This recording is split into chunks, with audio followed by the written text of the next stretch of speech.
yule Yazidi aumu kipele au kichwa, hajaniambia mwanangu mimi naumwa kichwa, hajaniambia.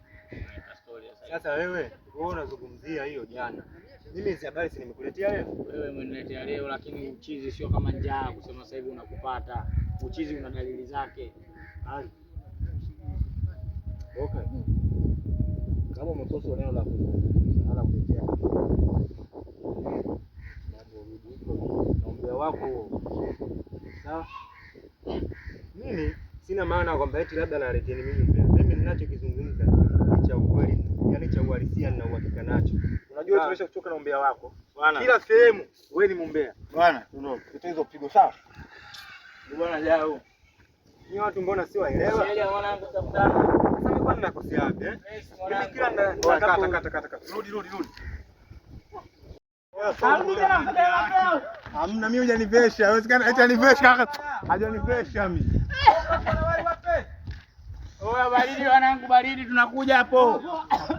Ji. Okay.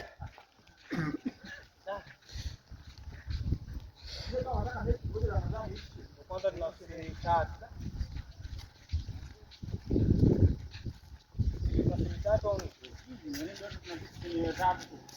Mzee nani kapiga tatu? Mzee nani kapiga tatu? Basi kapiga moja. Mimi nimepiga moja. Kiganzo chenyewe, kiganzo cha familia. Umekamtenyewe. Hivi sasa umesubiri. Kama na kwetu mpira tuko. Wewe mpira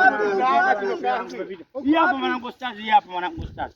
Ya. Sema gozi mwanangu gozi lina raha yake. Ndio maana niwaambiaje? Ngoja Ramadhani isite. Gozi, chukua kwanza hapa. Chukua hapa kwa Mr. Director. Gozi lina raha yake. Kabla hujafuturu hapa yenyewe msaicha. Naona tunacheza mpira kidogo mwanangu, somo yote imekata. Kwa hiyo hiyo umekuja kwa sababu yako na ukiwa